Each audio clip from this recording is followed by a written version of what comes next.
What's going on? My name is Psyche, and welcome back to another Dead Cells Guides.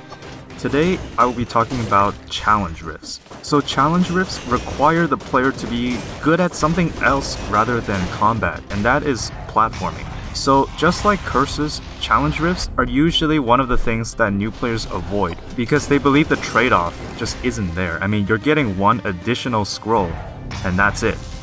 But once you get to the harder difficulties, every single scroll stat will count towards your run ending up as a victory or defeat. So how to spot a challenge rift is pretty simple. You just look for these little shiny green icons in the ground there. It is something that can be missed if you don't look carefully enough, but generally speaking, if you look at the ground while you are running through the biomes, you will find some eventually. Now I believe there is a base % chance of a challenge rift spawning in each biome, and I believe that chance is around 20%. Challenge rifts will continue to spawn until you have gone through 4 of them in a single run. After that, it will not spawn again. So you can go through a maximum of 4 challenge rifts every single run. So before you even enter a challenge rift, there are these checklists that I like to do to ensure that gives me the maximum chance of me succeeding in a challenge rift. So first of all, do you have 60 kills already?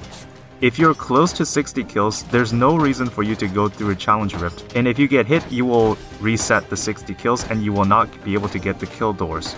So if you're at like 40 kills in the second, third biome, then generally speaking, try to get 60 before you enter the challenge rift. The second criteria is that, do you have an amulet that gives you an extra jump? So these things are incredibly important in challenge rifts because they increases your margin of error. Especially some of the parkour puzzles, while they are doable with 2 jumps only, having an extra jump will make it so much easier. Now, generally for amulets, you always want amulets that scale with the color of your build. However, if you see an amulet with extra jump but it does not have your desired color, you can just leave it in the biome and come back for it in case you find a challenge rift. So you just take it through the challenge rift to get that extra jump. So once those 2 criteria are done, you can now go through a challenge rift. So first of all, something to note is that before you start going through the platforming, there are some things that you have to watch out for. So first of all, take the scroll as normal, and then for the amulet, what you do here is that you check the amulet you have on right now versus the one you got in the chest, because there is a chance that it's better than what you have now. So in this case, we have 2 amulets.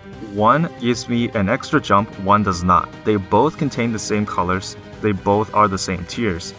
In this case, always take the extra jump. This one's pretty obvious. Okay, so here is something else that you have to watch out for. So in this case, my primary color is purple. I have 2 amulets here. They both give me an extra jump. However, the one dual scrolling with brutality, which is the one that I have right now, versus the one I found in the chest, which dual scales with survival.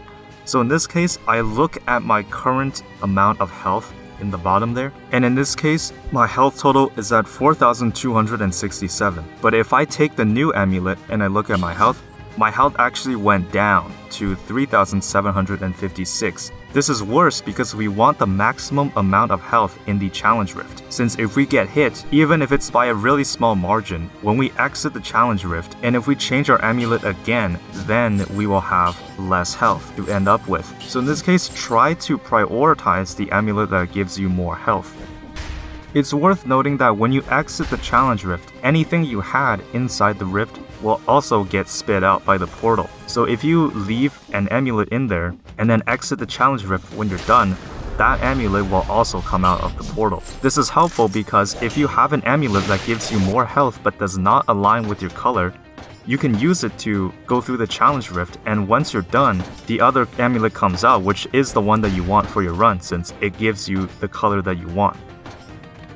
Okay, so in this case, both amulets give me an extra jump. However, one dual scales with survival and one dual scales with tactics. So the one I have right now dual scales with survival, but you see how my health at the bottom there is at 5,000 something. But if I take the new amulet, my health goes to 7,000, which is way better. So in this case, what I did is that I left my survival amulet back at the chest, because I know that when I exit the challenge rift, that amulet will also come out, and I can just take it there and continue on with the run.